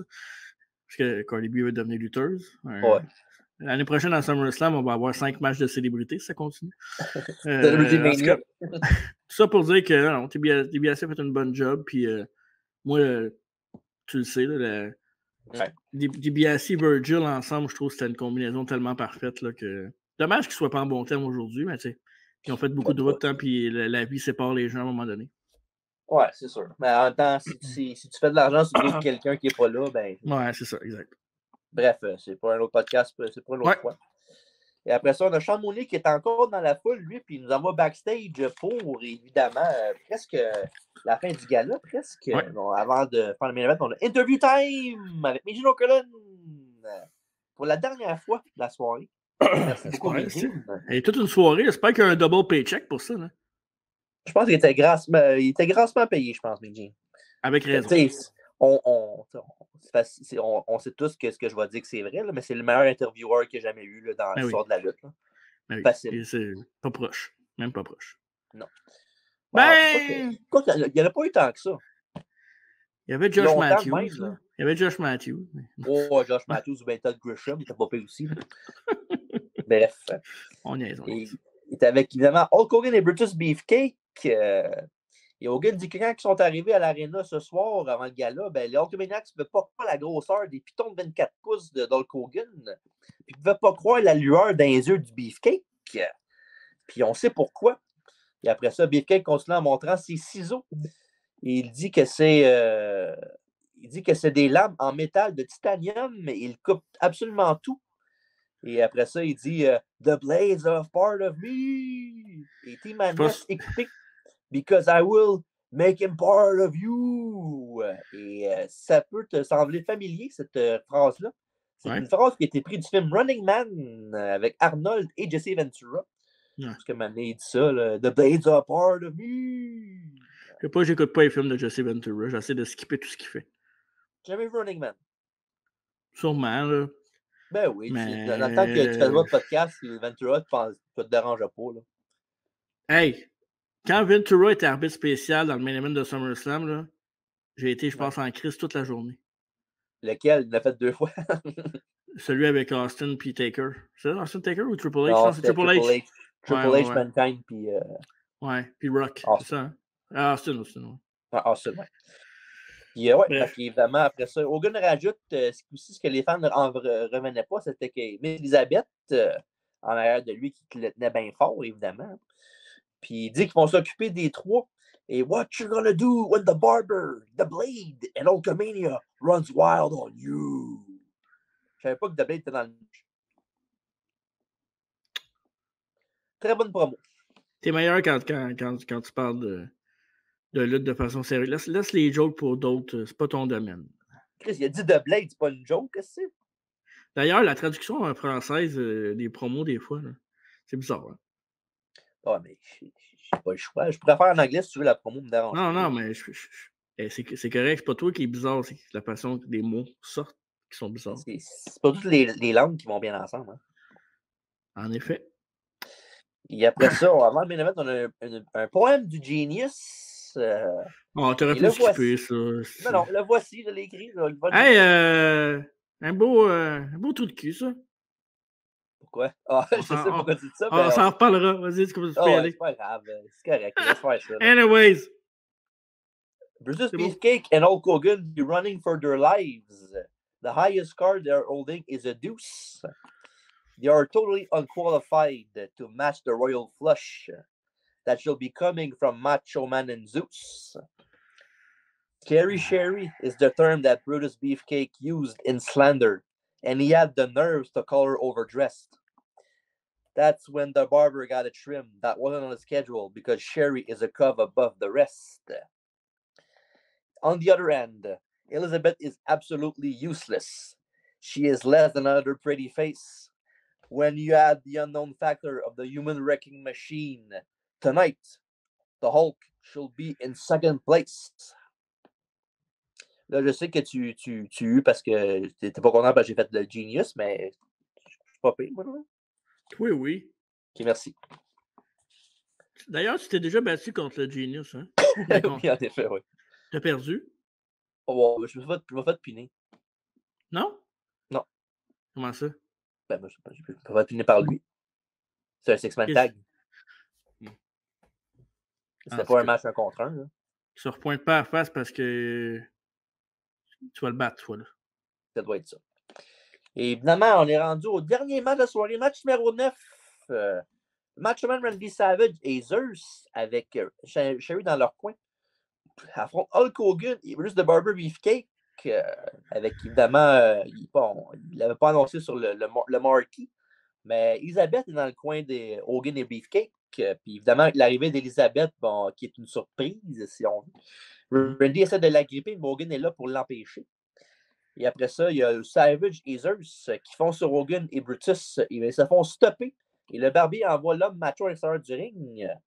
Et après ça, pendant que Hogan frappe Zeus dans le ring, puis il fait un no-sell, mais après, il est dans les yeux. Là, tu vois qu'il c'est un humain quand même. Là. Ouais. Et après ça, Hogan avec un enfourchement d'été. Mais Zeus l'arrête ça avec des coups d'avant-bras dans le dos. J'aime ça parce qu'il pogne, Hogan pogne Zeus en position de body slam pas crédible, puis l'autre, il est même dans les airs, puis ah! C'est que. Ouais. Et après ça, Zeus pogne Hogan en prise de l'ours, et Savage tombe la troisième corde avec un coup de double axe sur Hogan qui était face à lui. Et après ça, Randy le refait une autre fois. Il y a une corde à linge de Randy sur Hulk, il voit un compte de 2. Après ça, il y a Zeus avec une autre prise de l'ours et il amène Hogan au sol pour des comptes de 2 lui aussi. Et Savage avec sa guillotine en sortant du ring puis en rentrant dans le ring de l'extérieur, il crache sur Beefcake. Toujours hot la closine de Macho Man qu'il fait quand il prend la tête du gars puis il court d'un col puis il sort en bas du ring. Puis... Tu parlais du elbow de DiBiase, mais ce move-là, c'est un des plus beaux moves de cette époque-là. Puis, ouais. Ben oui, mais le DiBiase, il ne réussissait jamais, je pense, son elbow. Non, mais en blanc que c'était innovateur, c'est beau comme move. Oui, en effet. Puis ça paraît de rien, mais sauter dans le bas du ring dans le haut du ring jusqu'en bas, c'est quand même haut. Il faut avoir lutté pour le savoir. Exact. Ça, Randy qui manque 3 coups, un à la suite de l'autre, et Hogan donne le relais au gâteau de bœuf. Et Brutus avec un sleeper sur Savage, mais le Macho Man fonce dans le coin, c'est Beefcake qui rentre dans le rideau face première. Et après ça, il y a Zeus qui embarque, mais Beefcake lui met les doigts dans l'œil et lui saute sur le dos en prise de sommeil, lui aussi. Mais l'arbitre est pris avec Hogan et Savage frappe le barbier derrière la tête avec une sacoche de Sherry qui est à l'extérieur du ring. Puis Brutus est knock-out, fait qu'évidemment, il y a de quoi dans la petite purse. Et le Macho Man le couvre 1-2, mais Hogan tire le pied de Savage. Même chose une autre fois encore, il essaie de le faire le tomber une autre fois par la suite, puis c'est le même affaire qui arrive. Puis Savage sort du ring, puis il pogne Elizabeth par les cheveux. Puis Hogan le ramène dans le ring. Pendant qu'il le monde dans le ring, il essaie de reporter Beefcake encore, puis même manège encore une fois. Hogan enlève Savage. En même temps, il n'y a pas le choix. Et l'autre, il est knock-out, fait que s'il ne casse pas le pin, ouais, c'est ça. Il n'a pas le choix. Là. Ouais. Et après un double down d'une corde à linge, Beefcake et Hogan, en fond, Beefcake tag Hogan, pardon. Et Big Boot sur Randy qui sort du ring. Et après ça, Hogan avec une souplex pour le ramener en dedans, mais Sherry tire le pied d'Hogan, fait que c'est Savage qui tombe dessus. Et ça lui va un compte de 2 quand, évidemment, le Hulkster dégage. Et après ça, évidemment, parce que Hulk Hogan, ça reste Hulk Hogan, Macho Man fait sa descente du coup de la troisième corde, mais aussitôt le coup, Hogan se relève, il fait sa face, évidemment, de gars qui n'a pas eu mal, puis no sell. Puis évidemment, Savage, genre, quand il se retourne, il n'en revient pas. Puis Hogan l'envoie en bas du ring avec une goutte atomique. Atomic Drop. La goutte atomique, ben oui. Et Hogan et Zeus, mais là, Zeus sort, il sent les coups. Il tombe sur un genou avec une close line. Après ça, il y a Sherry qui embarque sur les prunes, mais Elisabeth la pousse, puis Sherry il rentre dans le ring de façon humoristique, si on veut. Ouais. Et après ça, Macho Man veut frapper Hogan avec la sacoche, mais Brutus le fait tomber de la troisième en le poussant. Et le Hulkster, après ça, prend la sacoche et ramasse Zeus direct sur le menton. Et après ça, un body slam, une leg drop of Doom plus tard. 1, 2 et 3. Après ça, il y a évidemment victoire de Hogan et Beefcake. Sherry était en forme pour briser le pin, puis elle arrive dans le ring avec la sacoche, puis elle est comme ça, puis elle a manqué sa shot. Puis Hogan l'a pris en flagrant délit de tendresse. Et Hulk lui fait une autre goutte atomique. Et Elisabeth, après ça, pogne la sacoche et frappe Sherry d'en face, qui vend ça comme une championne, pour vrai. Puis malheureusement pour Mme Martel, ça ne s'arrête pas là. Elisabeth tient la queue de cheval de Sherry et Beefcake coupe ça avec ses gros ciseaux. Et après ça, you know the deal, hein, évidemment, qui dit WWF dans les années 80-90 dit Hogan must pose. Là, on ne parlera pas d'un 5 Stars match classique Bret Hart, Shawn Michaels, comme on aime bien les nommer. Par contre, un excellent main event avec un qui n'était pas lutteur, Beefcake qui était, selon moi, très limité dans ces choses. Hogan reste Hogan et Macho Man qui. Mais par contre, si tu veux vendre un événement, tu veux vendre des tickets puis tu veux vendre ça comme un main event, c'est vraiment un événement principal. Il y a pas qu'il n'y a pas meilleur, mais c'est la bonne façon de le faire. Là. C'est fait pour ça. Là. C'est un poster match. Fait que, ça a fait ce que ça va en faire. C'était pas dégueulasse. Il y avait beaucoup d'action. Je pense que tout le monde a fait son possible dans ce match-là. Sinon, thumbs up. Moi, je pense que le match a fait sa job, là, honnêtement. Ça, comme tu as dit, un très bon main event. Là, moi, j'aime ça parce qu'évidemment, c'est les méchants, eux, ce qu'ils méritaient. Après ça, tu rends la foule heureuse avec Hogan qui gagne. Puis aussi, les trois lutteurs ont fait une très bonne job là, pour faire bien paraître Zeus, qui évidemment, comme tu as dit, c'est pas un lutteur, c'est un acteur. Là. Je rajouterais les managers aussi. Oui, mais surtout Macho et Hogan, là, une très belle job de ces deux-là. Ben, Beefcake aussi, là, on dira ce qu'on voudra de Beefcake, c'est pas le meilleur, mais il n'est pas dégueulasse non plus. C'est pas le pire non plus, non, c'est ça. Il est juste average as fuck, c'est tout. Meilleur que Duggan, ça, c'est sûr. Ouais, ça, il n'y a pas grand-chose qui est dur à battre ça. Qui est meilleur, Slaughter ou Duggan? Slaughter. OK, parfait. Une chance. Et oui, fait que leur guerre va se terminer. Oui, quand même, un petit peu, hein, plus que je pensais. Leur guerre va se terminer le 27 décembre 89, Pay-Per-View Nosebleed, le match, le film, quand Hogan et Beefcake vont avoir le dessus sur Savage et Zeus dans un combat de cage, un match qui avait été enregistré 2 semaines avant, le 12 décembre. Fait que voilà. Et après ça, il y a Tony qui nous souhaite la bonne nuit et le gala est terminé. Et avant de passer à tout ce qu'on fait d'habitude après un retro review ou un review pay-per-view, je vais en profiter parce que je vais parler de 2 trucs. 1, une chose qui a rapport au main event. Puis 2, une chose que je vais parler qui a rapport au main event puis qui a rapport avec nous autres pour vous annoncer quelque chose tous en même temps. On parlait de Nosebleed, le film. Ben, cette semaine, il y a quelque chose qui est sorti par rapport à ça. Il y a une nouvelle figurine avec en rétro avec des cassettes. Maintenant, vous regardez en arrière, c'est une cassette, fait que vous l'ouvrez. C'est comme un VHS. C'est très, très beau. Avec de merveilleuses figurines. Hogan, qui était pas Hogan dans le film, là, mais qui est son nom de personnage, Rip, avec le bandeau blanc. Tu pouvais même déchirer, c'est comme un chose d'Hogan, un chandail d'Hogan que vous pouvez déchirer avec les trous en arrière. La ceinture blanche qui était très belle aussi. Zeus qui est très, très, très bien fait. Je l'adore. Pour vrai, ça, c'est quasiment pas le choix de l'acheter, cette affaire-là, à un moment donné. Là. Puis, c'est ça, tu sais, il y a même le petit manteau aussi de Zeus, là, qui est... Puis, tu sais, pour vrai, les figurines sont écœurantes, là. C'est-tu une image de quand tu ouvres la boîte, que ça a l'air? Ah, je ne l'ai pas avec moi, non. Avec la cassette vidéo, ça, c'est écœurant, là. Je vous conseille le review de Brian Myers sur la chaîne avec les major podcasts de figurines. Là, il déballe là, au complet. Allez voir ça, ça vaut vraiment le détour. Ça dure 20 minutes, mais c'est un bon 20 minutes si vous êtes un fan. Puis, je t'en avais parlé cette semaine hors caméra, mais on va y aller tout de suite avec ça. On avait un segment qui s'appelait Entre deux collections, qu'on fait souvent à la fin des podcasts ou à la fin des podcasts, en fait. C'est un segment que pour les personnes en audio, c'est cool, mais pas mal moins cool que sur YouTube. Mais prochainement, ce qu'on va faire, c'est que c'est pas mort, évidemment, parce qu'on continue de collectionner et puis on va continuer. C'est qu'on va mettre les segments tout seuls entre deux collections sur YouTube. Fait que vous allez pouvoir voir juste ça. Si vous voulez voir juste les entre deux collections, c'est juste ça. Puis on va peut-être essayer de parler en le faisant de l'histoire de cette figurine-là ou quelque chose. On va essayer peut-être de rajouter un petit peu d'histoire là-dedans, là, parce que anyway, c'est pas plus long. Fait que ça va être peut-être un 5-10 minutes, des fois 15, mais ça va être court, mais au moins vous allez pouvoir voir toutes les collections. On a beaucoup d'Hasbro, puis c'est ça, des petites affaires qui s'en viennent comme ça. Puis en même temps, ceux qui aiment ça pour les collectionneurs, ben, ils vont pouvoir aller voir que ça. Ouais. Puis si ça ne te dérange pas, avant de commencer le podcast, j'ai un petit en deux collections impromptu pour les adieux sur YouTube. OK, mais attends une minute de bord. Tu veux le faire tout de suite? Ouais. On ne dit pas notre note avant et tout ça avant? OK, d'abord. C'est un peu. Ouais, mais c'est parce qu'on parlait de ça. Là. OK. Là, vas-y, mets-moi sur la caméra. OK. Ah, ouais. Et pour en deux collections cette semaine, impromptu, ouais. Je vais vous montrer quelque chose que ça fait un petit bout que j'avais très hâte de vous montrer. Puis, disons que c'est parfait pour moi qui est un très grand fan de cette personne-là. Mon père a collectionné de Tito Santana, format géant, il est vraiment gros.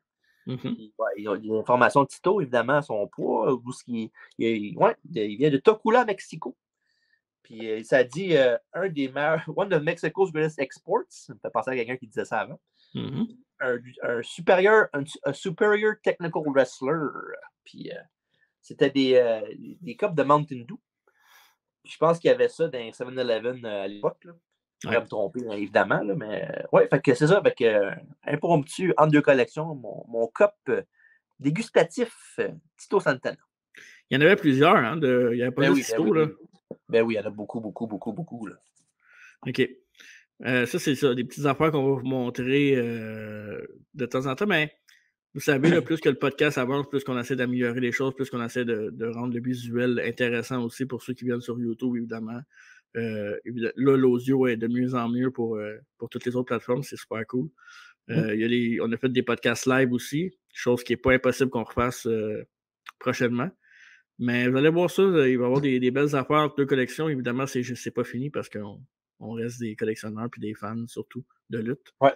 Fait que à suivre. Mais là, c'est le temps de se mouiller un peu. Là. Ouais, mais ce show-là, c'était quand même plus facile qu'à faire que d'habitude, à mon avis. Là. Ouais, mais peut-être plus pour les meilleurs matchs que les worst matchs. Il y a plus de gagnants, peut-être, de possibles gagnants. Ouais. Fait que tu veux-tu commencer avec ton match de la soirée, toi? OK. C'est pas le worst en premier? Non, c'est toujours le meilleur en premier. Hein? C'est le meilleur, ouais. OK. Ouf, ça a été tough, pareil. Là. Mm-hmm. J'hésite entre deux matchs, mais je vais me laisser gagner par ce match-là.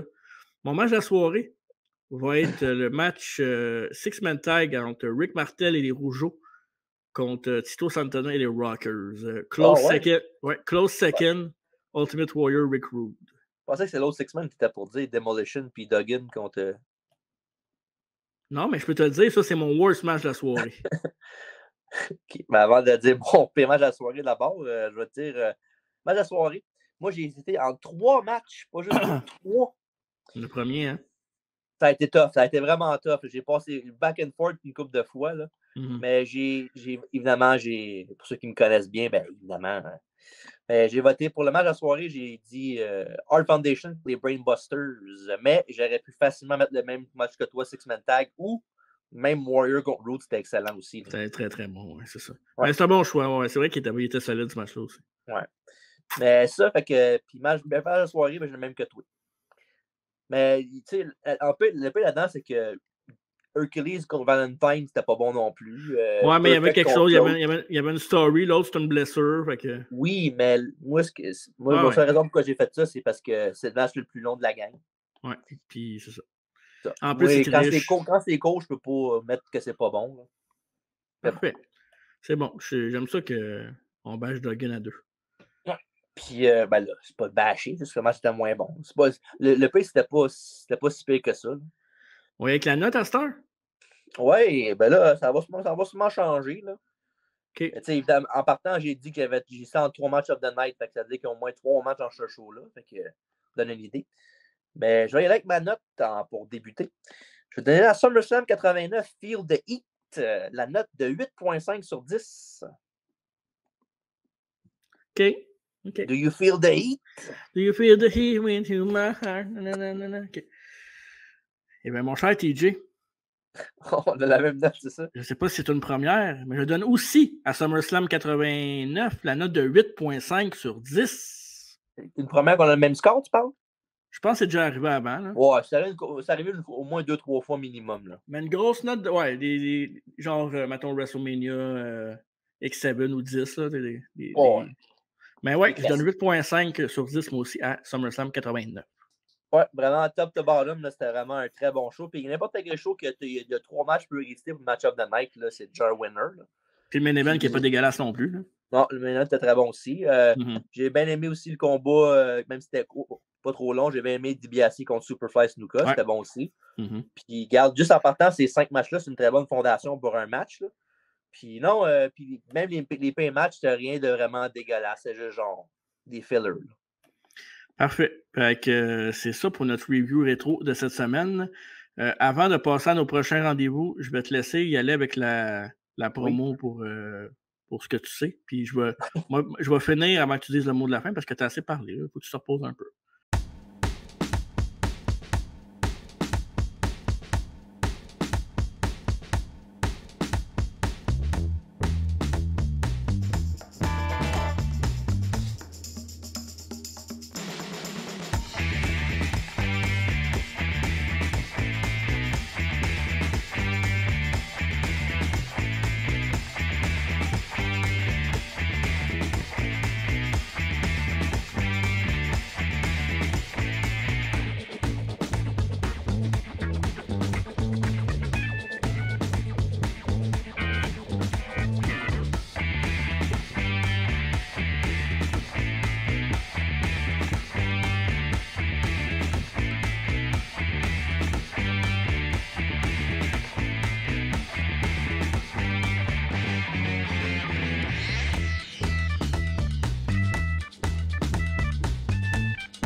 garde la voix pour mon Haribo à la fin.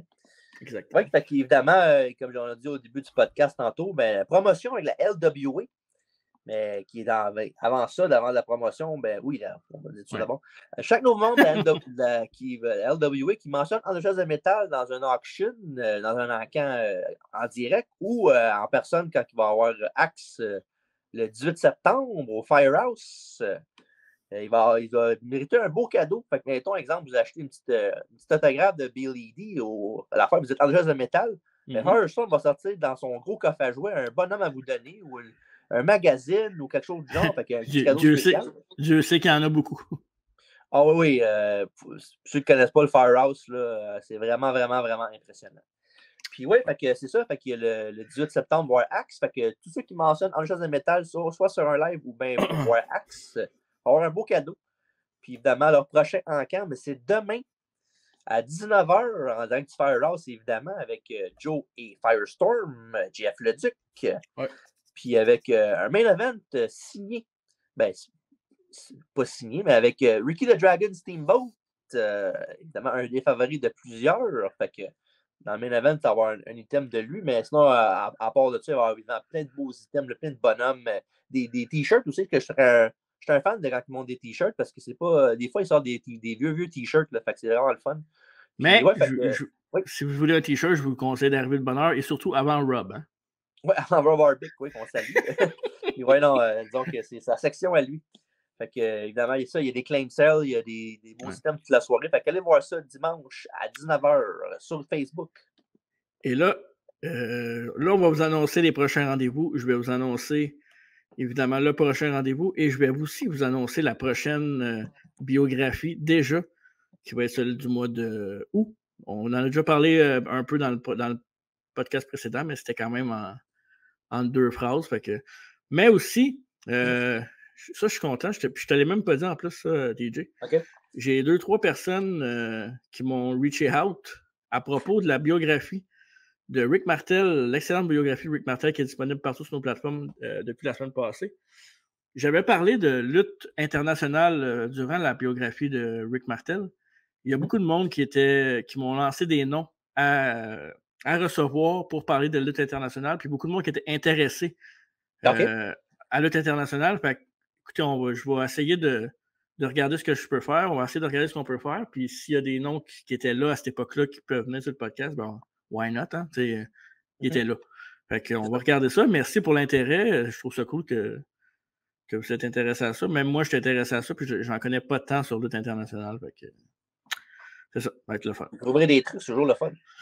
Mais la semaine prochaine, évidemment, un autre SummerSlam ou enfourchement d'été, comme dirait TJ, avec le SummerSlam 1993, avec comme main event le Lex Express et Yokozuna, un de mes préférés. Un excellent pay-per-view, je vous dis tout de suite, rétro à venir. Et voilà que TJ nous show off son un Hate by 10 signé. Oh boy. Ça vaut pas grand-chose. Hey. Mais, excusez si je parle fort, biographie du mois d'août, on vous l'annonce dès maintenant. Et le retour d'une femme à la biographie là, du mois d'août, et on en a parlé, elle est dans le thumbnails ici présent. Il la pointe. Et oui, Sherry Martel sera notre biographie du mois d'août. Sherry Martel qui était une pièce angulaire des managers de la WWF à l'époque. Et aussi, elle a lutté. Elle n'a peut-être pas eu la chance qu'elle aurait dû avoir en tant que lutteuse à la WWF parce que c'est une autre époque. Mais on va fouiller puis on va parler de Sherry Martel qui est... Souvent, je dis qu'elle est fatigante. C'est pas ma préférée parce qu'elle crie tout le temps, mais force d'admettre qu'elle fait bien sa job. Ouais. Puis d'une Martel à l'autre. Oui. C'est ça. De Rick Martel à Sherry Martel. Et évidemment, d'autres surprises à prévoir et peut-être même d'autres invités. C'est à voir. Il y a beaucoup de choses qui se passent dans le monde de la lutte d'heure en heure. Et évidemment aussi SummerSlam qui s'en vient. Oui, l'enfourchement d'été 2022 avec des matchs à voir. Oui, intéressant. Puis ça peut avoir. Ça pourrait être pas peu. Oui, surtout répétitif. Mais à voir. On ne sait jamais que le WWE, ça peut nous surprendre du mauvais comme du bon. Fait que, on va laisser la chance aux coureurs. Puis sinon, merci TJ pour l'excellent review rétro comme d'habitude de SummerSlam 89. Ça fait un plaisir et je te laisse le mot de la fin. Et oui, fait que merci à toi aussi d'avoir été là à m'écouter et m'encourager dans mes niaiseries. Ou des fois pour m'encourager. Allez, Bob, allez. Allez, Bob, allez. Fait que merci à tout le monde, évidemment, d'avoir été là aujourd'hui. On se voit la semaine prochaine, SummerSlam 93. Fait que d'ici là, soyez bons, soyez gentils, soyez cool. Mais surtout, allez, Bob!